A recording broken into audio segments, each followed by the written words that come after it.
Hello mga mare! For today's vlog ay samahan niyo akong i-surprise ang aking mama.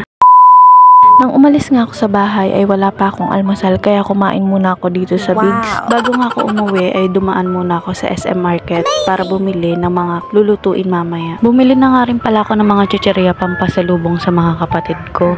Alam niyo namang bossing ko yung kapatid kong bunso at paniguradong pag umuwi ako dun ay hahanapan ako ng pasalubong.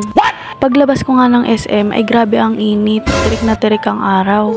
Sa totoo lang mga mare, ay biglaan yung uwi ko ngayong araw. Bigla kasing nag-post ang school namin ng list of awardees. Akalain mo nga naman at napasama pa.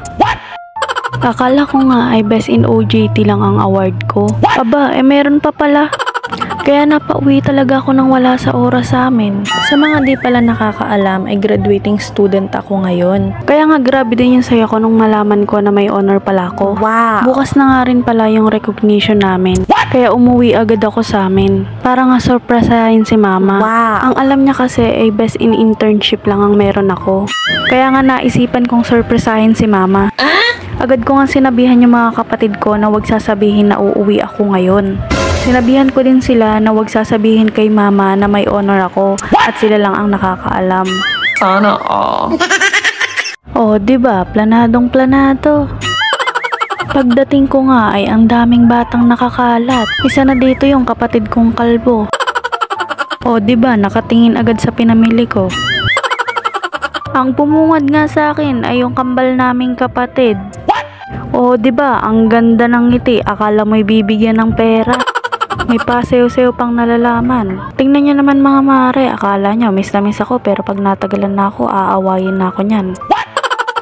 Pagka uwi ko nga mga mare ay niyaya naman ako nitong kapatid ko na kumanta. The sun goes down and the ground won't leave. I always remember that this way, oh yeah.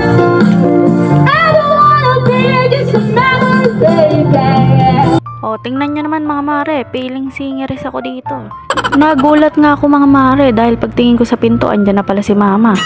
Tapos doon ko na nga pala sinimulan yung aking sorpresa. Alam mo kung anong bukod dun sa sa OJT na award. Alam mo kung ano pang meron ako. May honor ako! Sabi ko na yun, galing talaga na O, diba mga mare, sayang-saya ang mama ko. Success ang ating sorpresa. Nang nalaman nga ni tita na umuwi ako ay aba pumunta sa bahay. Yun nga lang, na-hold up ko si tita. Bigay to ni tita. Siguro nga na-realize ni tita na maling desisyon na pupunta siya sa bahay. Kaya wag kayong pupunta sa bahay kung ayaw nyong ma-hold up. Kaya tignan niyo yung nanay ko, tuwang-tuwa. Nagpapakit pa sa camera.